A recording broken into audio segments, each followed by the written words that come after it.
Gênesis capítulo 41, versículo 1 a 8, começando no 1, diz assim: E aconteceu que, ao fim de 2 anos inteiros, Faraó sonhou, e eis que estava em pé junto ao rio.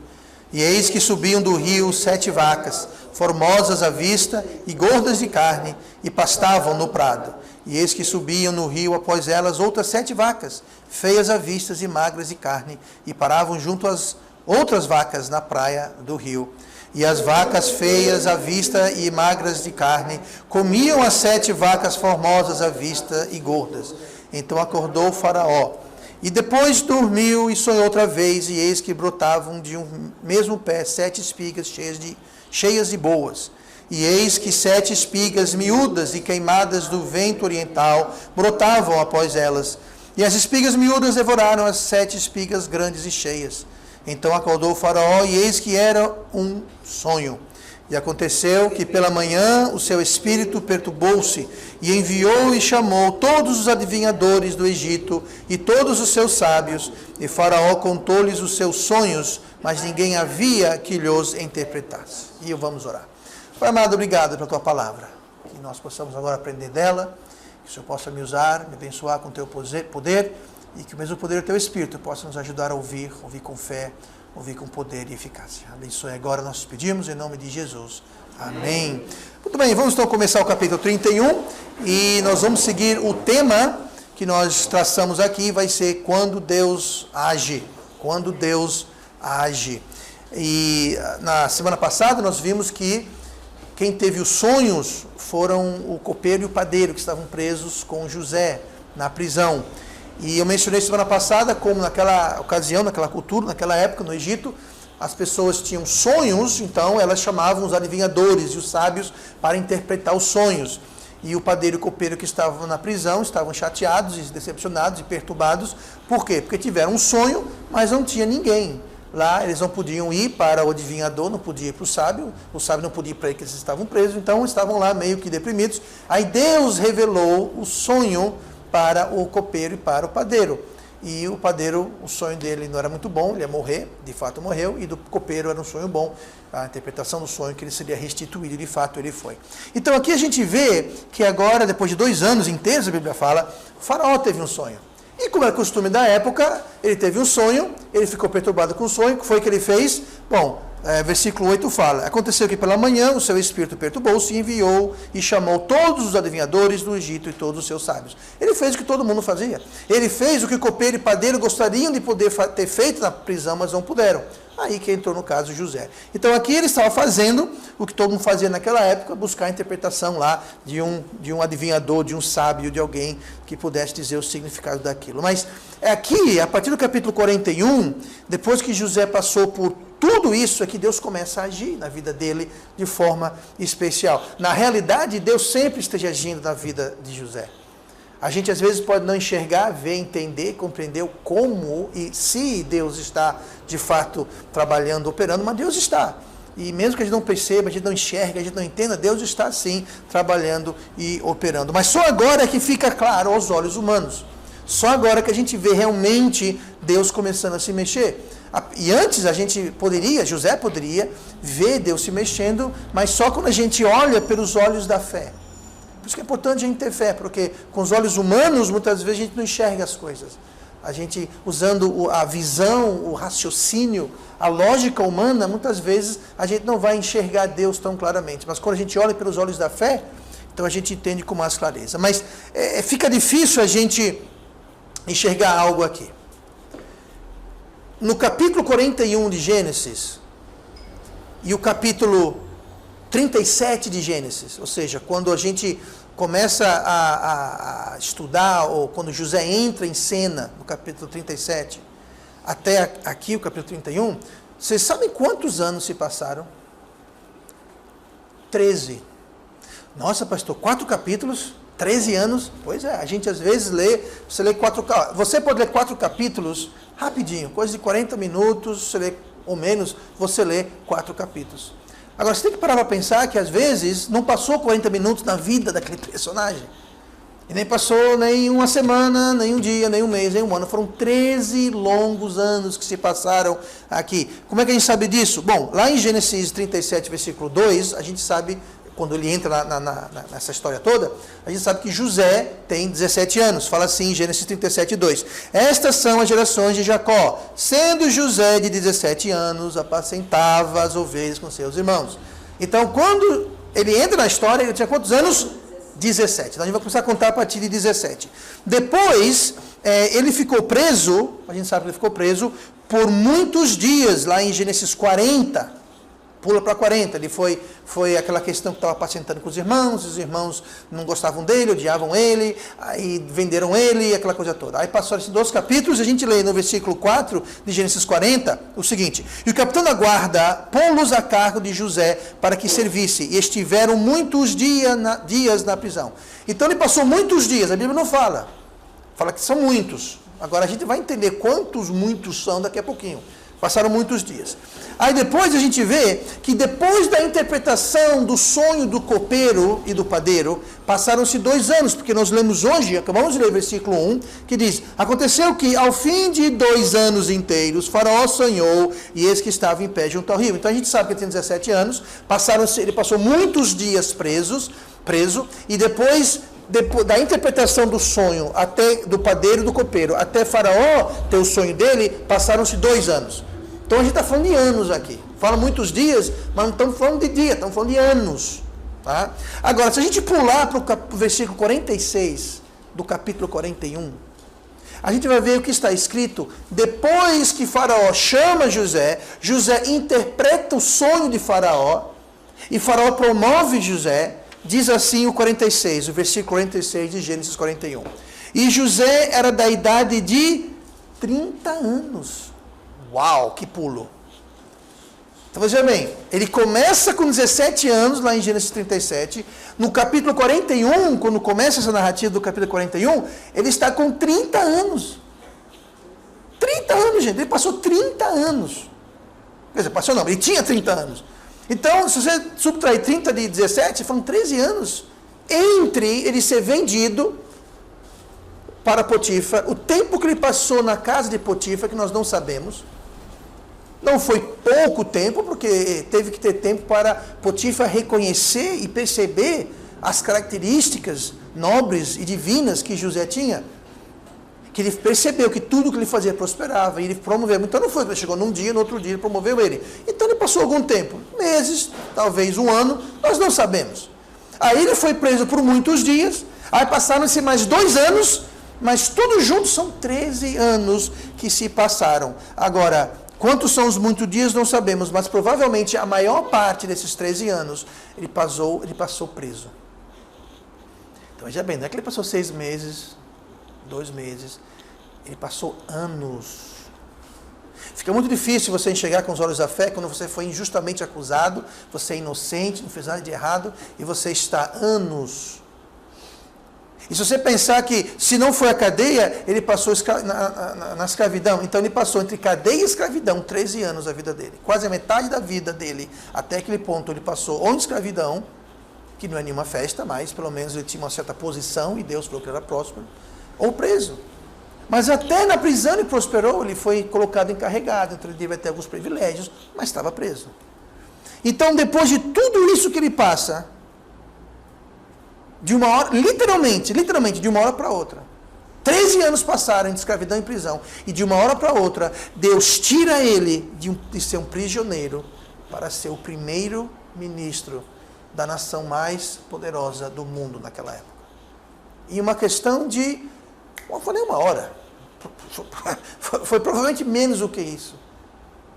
Menos do que isso, Deus agiu e transformou a vida dele. E nós vamos ver hoje como é que Deus opera quando ele começa a agir na vida da gente.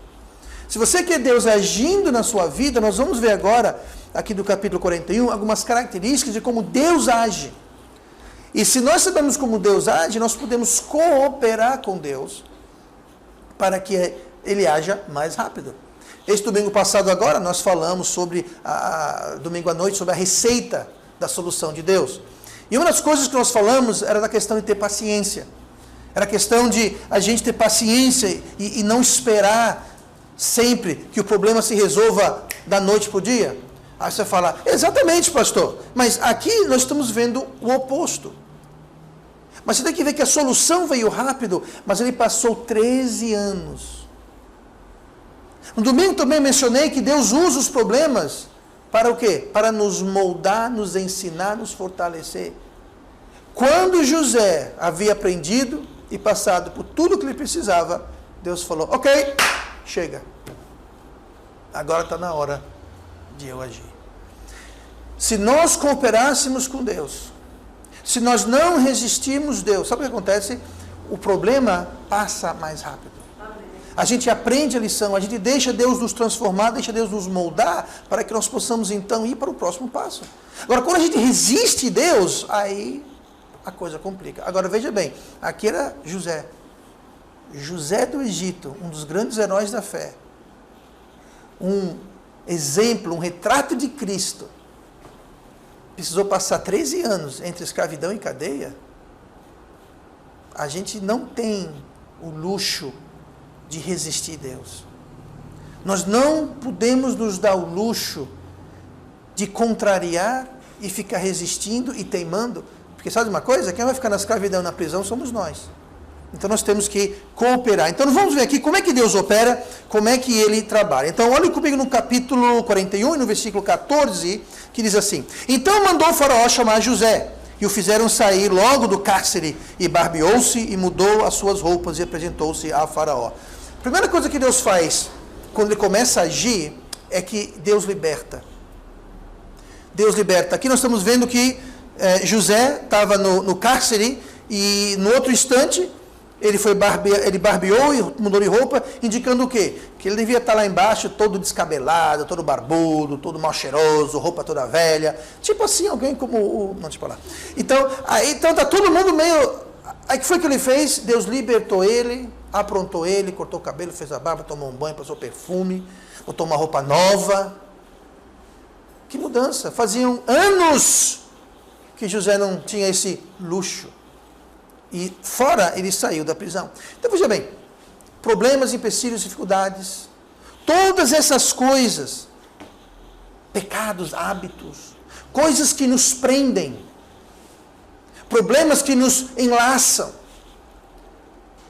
coisas que nos dominam, coisas que a gente tem dificuldade em lidar, coisas que atrapalham e atrasam a vontade de Deus na vida da gente. Tem gente que é prisioneiro, sabe do quê? Da língua. Uma fofoquinha aqui, uma palavra rígida ali, um criticismo aqui. É uma coisa que tem com a boca. A boca tem um domínio. Lá em Tiago fala que a língua é um pequeno membro, mas faz um grande estrago. Assim como uma chama, uma faísca que é pequena, mas pode botar a perder todo um bosque.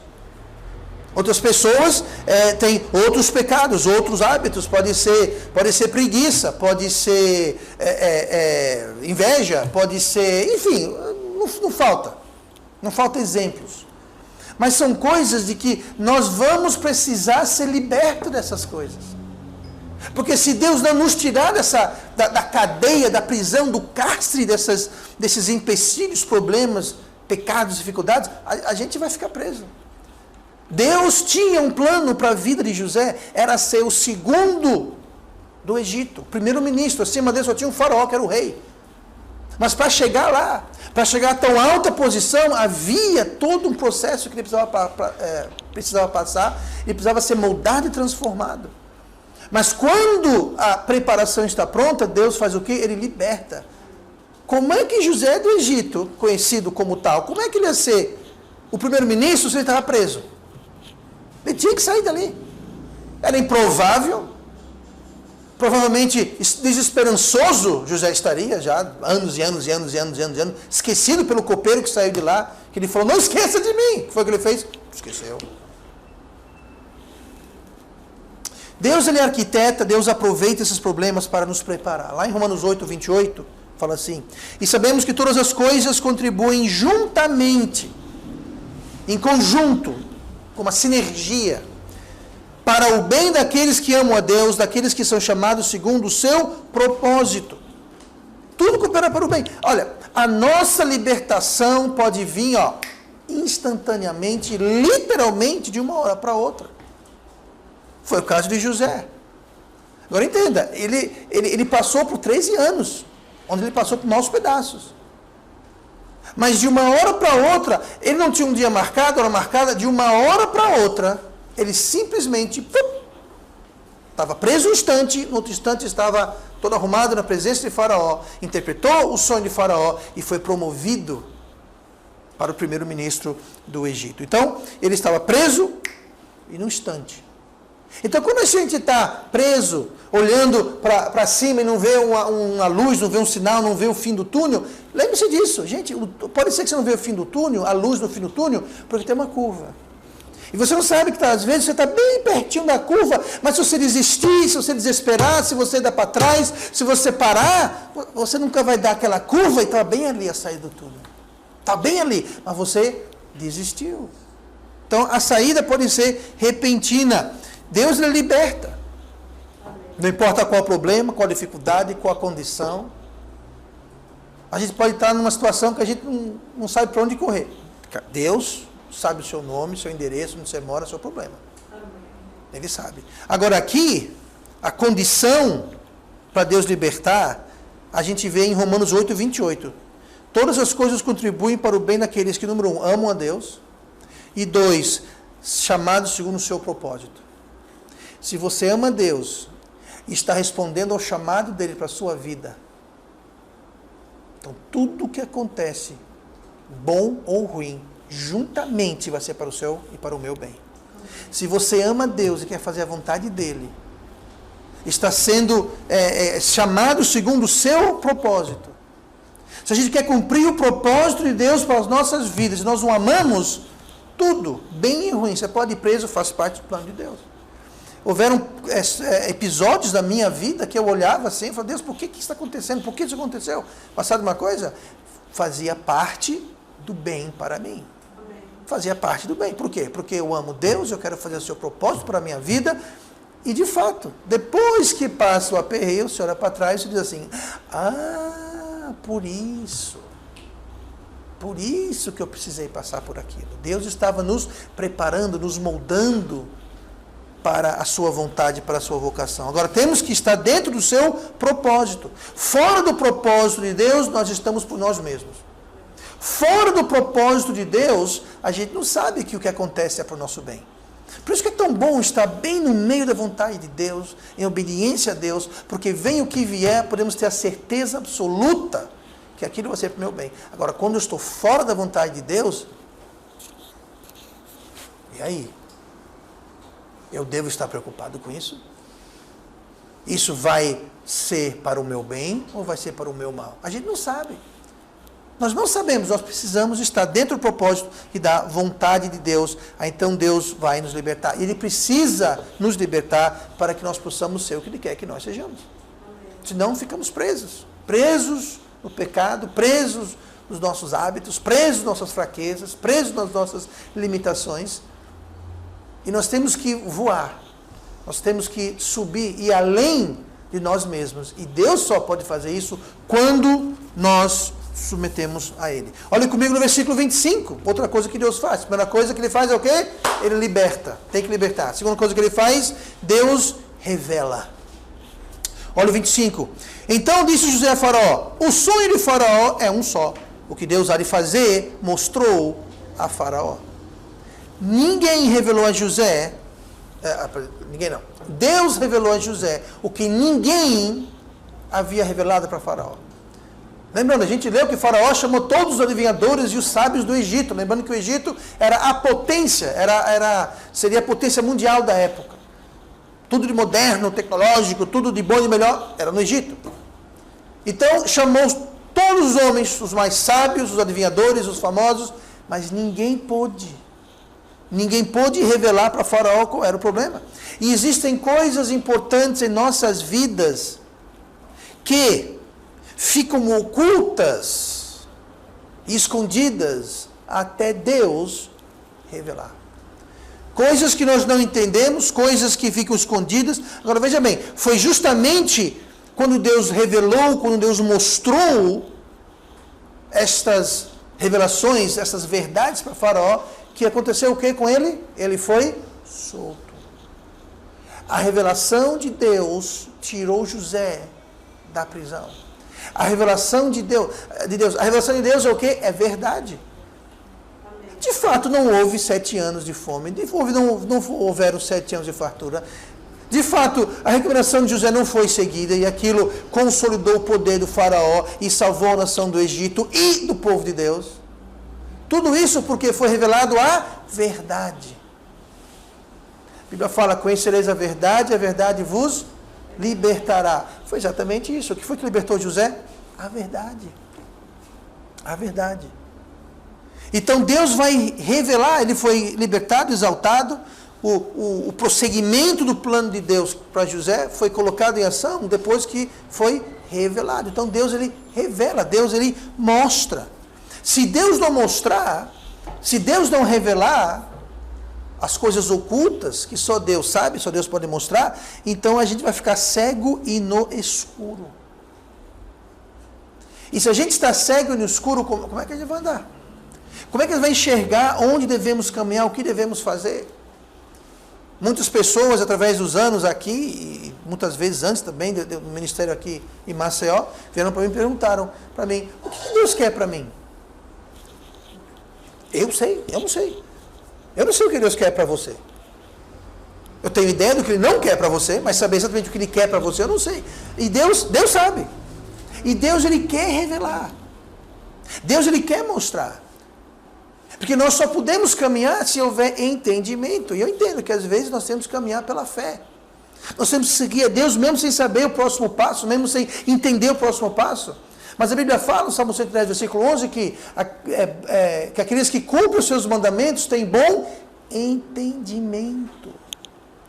Então nós precisamos obedecer a Deus, para que Deus mostre e revele para a gente o que Ele tem. Lá em 2 Pedro 1, versículo 9, é um versículo interessante, fala assim, pois aquele em quem não há estas coisas é cego, nada vendo ao longe. Cego, nada vendo ao longe. Quem é cego e não vê ao longe é porque não está vendo nada, não teve revelação. E por revelação, não estou falando aqui revelação extra-bíblica. Estou falando revelação que você foi dormir, apareceu um anjo e falou que você tem que plantar um pé de abacate para ir para o céu. Não é isso. Revelação é Deus mostrar para você. Deus mostrar para você alguma verdade que vai ser uma chave que vai abrir alguma porta. Eu lembro quando a gente estava se preparando para vir, bem antes de estar se preparando para vir para o Brasil, havia uma muralha. A gente não sabia como que isso ia funcionar, como que ia ser. Era uma muralha intransponível. E foi uma coisa bem assim como no caso de José, que literalmente, em uma conversa, aquela muralha que era tão intransponível, simplesmente fez assim, ó, e a gente falou, assim de repente? Porque nós passamos meses agonizando e nos perguntando e caminhando pela fé, literalmente pela fé. A gente caminhava sem saber como que ia ser isso, como ia ser aquilo. E a gente caminhando. Deus, eu não estou entendendo como é que eu vou passar por esse vale. Eu não sei como é que vai ser, porque não é um vale, é um abismo, eu não sei como é que vai ser. Mas sabe uma coisa? Nós estamos indo. E não é que de repente Deus falou, sabe uma coisa? Tem uma ponte aqui, ó. Assim, fácil assim, tem uma ponte aqui, ó. E todo aquele problema, toda aquela dificuldade, como José, todos aqueles anos na prisão, meus irmãos me venderam, o meu patrão me jogou aqui dentro, eu fui falsamente acusado, o padeiro e o copeiro esqueceram de mim, eu estou aqui anos e anos e anos e anos, vou morrer aqui dentro. Ele falou, mentira, nessa cova, ele falou, isso aqui é uma cova, eu vou morrer aqui dentro. De repente, um belo dia, ele acorda, ei, José, vai tomar um banho, fazer a barba, veste essa roupa. Por quê? O faraó te chamou. Bom, não vão me matar, porque ninguém toma banho, faz barba, se arruma todo para ser executado, né? Chega lá, ouve o sonho, Deus dá a resposta, ele fala, beleza, você é meu primeiro-ministro. Hã? Mais tarde a gente vê que o faraó deu a filha dele para ele casar. Primeiro-ministro casou com a princesa. Você lê mais adiante, ele recebeu presentes, recebeu ouro, prata, riqueza, posição. Uma família, teve 2 filhos. O homem mais respeitado e honrado da... Gente, isso aconteceu assim, ó. Está desesperado, sem saber o que fazer? Calma. Deus age. Amém. E muitas vezes a gente está assim, ó.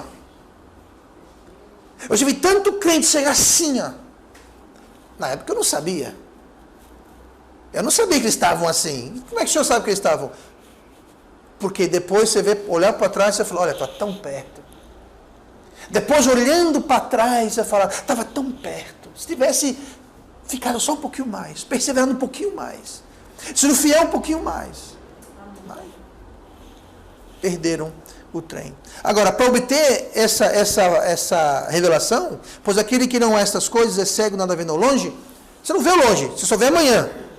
Eu não vejo a solução amanhã, mas calma aí, você não está vendo ao longe, mas está lá. Você não pode ver, mas está lá. Então Deus vem e revela. Agora, para ter essas coisas aqui, os versículos anteriores a 2 Pedro 1, versículo 9, ou seja, o 5, o 6 e o 7, eles falam como que a gente pode ter essa revelação, como a gente pode ter essa visão de longe, como a gente pode tirar essa cegueira, porque os sábios, os adivinhadores e o faraó, eles estavam cegos em relação ao significado daquelas vacas.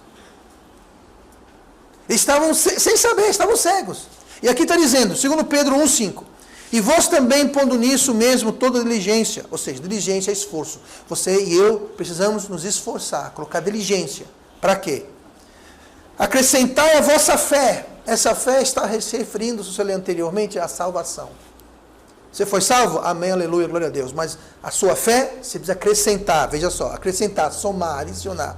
Acrescentai a vossa fé virtude. Virtude quer dizer poder, poder de Deus. E a virtude, ciência, conhecimento. E a ciência, temperança, e a temperança, paciência, paciência, piedade. E a piedade, o amor fraternal. E o amor fraternal, a caridade.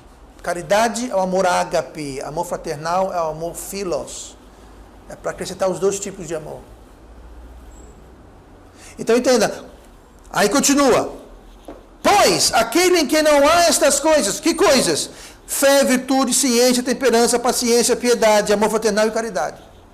Em quem não houver estas coisas, é cego. Se você foi salvo, mas nunca acrescentou essa lista de ingredientes à sua salvação, você é cego. Cego a quê? A vontade de Deus para a sua vida. Cego a sua condição infrutífera e parada no plano de Deus. Nada vendo ao longe, você não consegue enxergar o que Deus tem para você. Aí você desanima. Se você não consegue enxergar longe. Gente, se mais nada enxergue que existe um céu e você está indo para lá.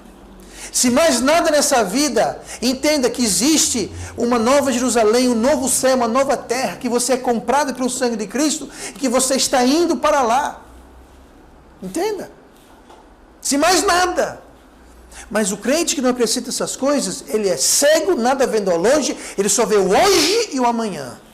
Ele só vê os problemas, as dificuldades, as limitações, ele não vê longe. Sabe o que é isso? É cegueira. E Deus quer revelar para a gente, Ele quer mostrar para a gente. Para quê? Como o faraó tomou providências, após ser revelada a situação, e salvou o país, e salvou o povo de Deus, Deus quer nos revelar ao longe, para que a gente possa tomar providências. E Ele vai revelar a verdade.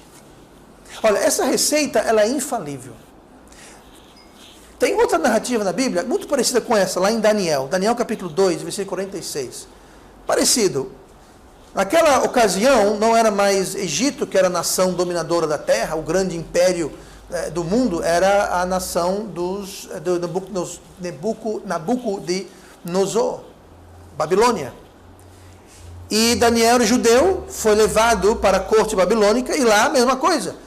O rei Nabucodonosor teve um sonho, não entendeu nada, chamou todo mundo, ninguém sabia interpretar o sonho dele, igual o faraó do Egito. Chamaram quem? Daniel. Aí diz assim, Daniel 2, versículo 46. Então o rei Nabucodonosor caiu sobre a sua face e adorou a Daniel e ordenou que lhe oferecessem uma oblação e perfumes suaves. Respondeu o rei a Daniel e disse: certamente o vosso Deus é Deus dos deuses e o Senhor dos reis e revelador de mistérios. Revelador de mistérios. Deus, Ele revela. Amém. Pois pudeste revelar este mistério. Só Ele. Ninguém mais, só Ele. Assim como José, só Ele, mais ninguém. Foi Daniel que revelou? Não. Foi José que revelou? Não. Foi quem? Deus, o revelador de mistérios. Senhor dos senhores, Rei dos reis.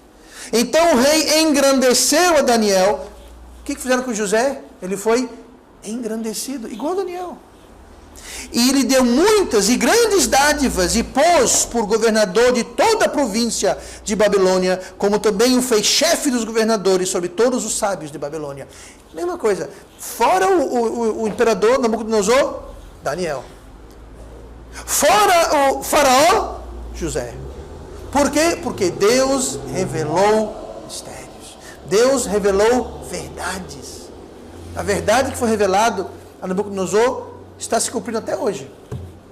Não vou entrar nessa questão da imagem que o rei Nabucodonosor sonhou, não faz parte do estudo, mas revelou verdade. E Deus vai trabalhar com verdade.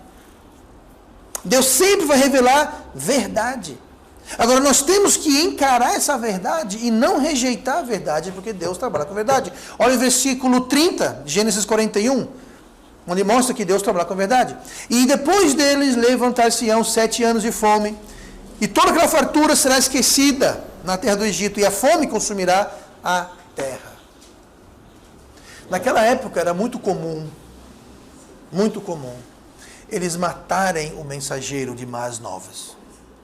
Na Bíblia tem vários exemplos, não era costume na época. Chegava lá e dava uma notícia ruim que o rei não gostava, o rei ficava com raiva e mandava, mata o mensageiro! Mas já não... Você estava dizendo o quê? Não sei, caiu a cabeça no chão, não falou mais nada. Era comum. Aqui está um condenado, escravo, chega para o homem mais poderoso, da mais poderosa nação da terra, e começa a dizer coisas que ele não estava gostando de ouvir, provavelmente. Olha, você é o mais poderoso de todos os homens, a mais poderosa nação, rica, blá, blá, blá, blá, blá. Agora vai vir 7 anos que vão acabar com o seu país, se você não fizer o que eu disser. Você acha que não haveria o risco de José ter perdido a cabeça? Não precisou de coragem da parte de José de passar isso adiante. Lembre-se que havia reunidos ali não só o faraó, mas todos os sábios e adivinhadores do Egito. Você imagina quando entrou José, lá vem o escravo, condenado, preso. Essas roupas nem cabem nele direito.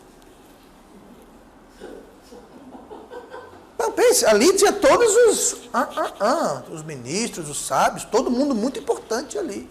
Todo mundo ali tinha acesso ao rei, da corte, nobreza. Todo mundo chique, cheiroso e charmoso. Aí chega o escravo preso, condenado. Aí ele dá uma revelação bombástica dessa, que vai quebrar ou salvar toda uma nação, e que nenhum deles pôde interpretar. A inveja, você podia cortá-la assim no ar. Você imagina o ódio que muitos talvez sentiram de serem passados para trás por um nada, um escravo preso, condenado, esquecido, que arrancaram na cadeia naquela manhã, para fazer algo que eles não puderam fazer. Ele foi revelado a verdade. Sabe o que foi que ele fez? Ele entregou a verdade, assim como ele recebeu.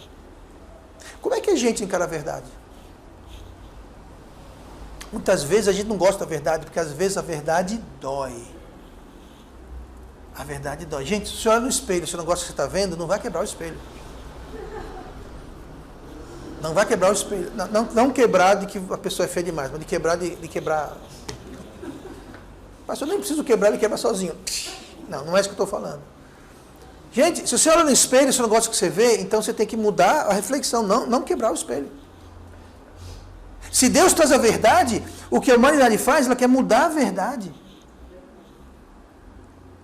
Hoje o que está acontecendo no mundo é isso. Estão querendo fazer o que é errado ser certo, o que é certo é errado. Está tudo virado no mundo de hoje.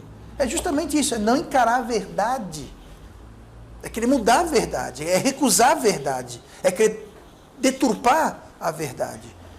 Agora, Deus sempre opera com a verdade. Se você quer que Deus faça alguma coisa na sua vida, se você quer que Deus liberte e revele e trabalhe na sua vida, Ele vai fazer isso através da verdade. E se nós somos um tipo de pessoa que vamos negar a verdade, nós vamos querer botar a verdade embaixo do tapete, ignorar a verdade, fazer vista grossa para a verdade, então pode ficar esperado sentadinho que Deus não vai operar na sua vida. Você não mente para Deus, você não engana Deus, nem você e nem eu. Então Deus trabalha com a verdade. Você pode enganar o pastor, você pode enganar seu marido, sua esposa, seu pai, sua mãe, seus filhos, seu patrão, você pode enganar a polícia, você pode enganar todo mundo. Agora Deus, ninguém engana. E Deus só, exclusivamente, trabalha com a verdade. Verdade. Então se a gente não trabalhar com a verdade, pode contar que Deus não está ali. Deus não está ali. Agora, sabe quem está lá? Sabe quem não trabalha com a verdade? Sabe quem trabalha com a mentira e com o engano? Sabe quem é? O diabo, Satanás, a serpente. O pai da mentira e o mestre enganador. Entrou mentira, Deus está fora. E às vezes a verdade dói para quem ouve e às vezes dói para quem fala. Como eu falei, aqui está José do Egito, está preso há anos. Cova, talvez aquela luz ali entrou meio assim, ó. Aquela luz clara. Há anos que não está em companhia civil e agradável e educada, no meio da nobreza. Você acha que ele não estava intimidado um pouquinho, receoso um pouquinho, com medo um pouquinho? Ali, com certeza, haveria guarda real, soldados, espadas, lanças. Um monte de gente importante que não pôde interpretar o sonho do rei. Aí Deus falou assim, é o seguinte, a interpretação é essa e a recomendação é essa. Diga. Eles vão acabar comigo, chegar aqui, eu vou ficar dando ordem no faraó e botando para vergonha esses seus conselheiros todos aqui, vão acabar comigo. Às vezes dói quem ouve e dói quem também entrega, quem fala. Quando nós retemos a verdade, a gente tem a coragem de ir entregar a verdade a tem que ser entregue? Ou a gente se acovarda atrás de conveniência e conforto? Às vezes, como pastor, eu tenho que falar, abordar, tratar de assuntos desagradáveis. Como é que faz? Não quero falar sobre isso, se vire. Não. Porque nós temos que ser mordomos da verdade. Agora, a carne e o mundo, o diabo, eles querem enganar. Eles querem convencer a gente que está tudo bem.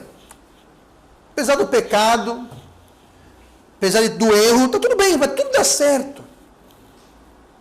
Eles querem convencer a gente que o que o pastor fala, o que a Bíblia fala, isso é um exagero, não é bem assim, deixa disso. Para que tanto drama? O que é isso? Eles querem que você dilua a verdade. Que você ofusque a verdade. Por quê? Porque a verdade é que liberta. O diabo vai lá e quer fazer o quê? Ele quer cobrir a verdade. Porque o diabo não quer você liberto, ele quer você preso, prisioneiro. Ele não quer você vendo ao longe, ele quer você cego. E o que vai libertar, o que vai dar a revelação e visão é a verdade, porque Deus só trabalha com a verdade. Então o que tem é que nós temos muitas vezes uma falsa sensação de segurança. É terrível. Não tem coisa mais triste do que alguém navegando um barco furado, no meio termo de um mar remoto, prestes a ir a pique, e a pessoa acha que está no maior piquenique.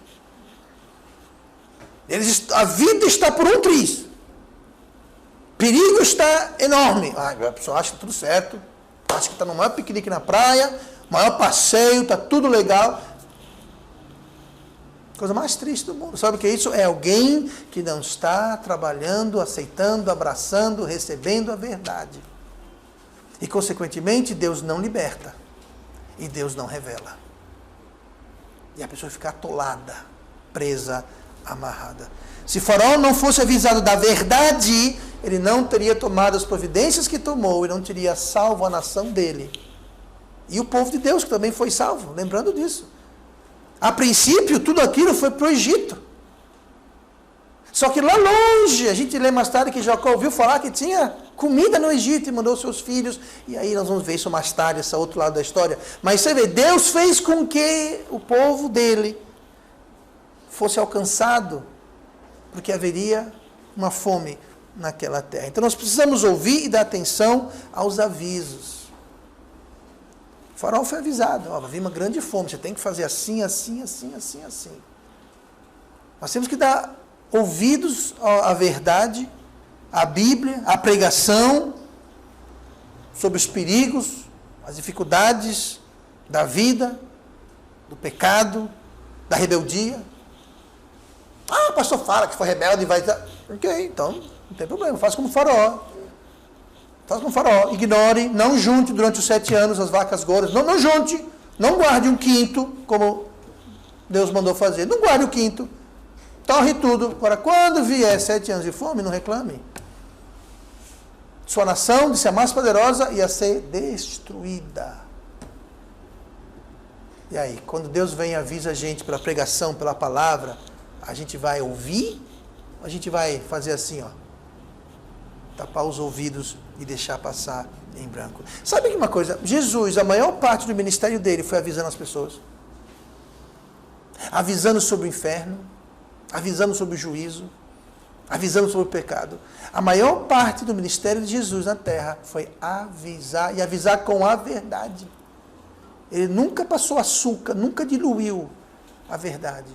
Por mais que doesse, por mais desagradável que fosse, ele nunca fugiu da verdade. Rapidamente aqui, lá em Mateus 10 ele falou, avisou sobre temer a Deus, que pode lançar o corpo e a alma no inferno. Em Lucas 16:23, ele falou sobre o inferno ser uma punição, um lugar de punição e fogo real.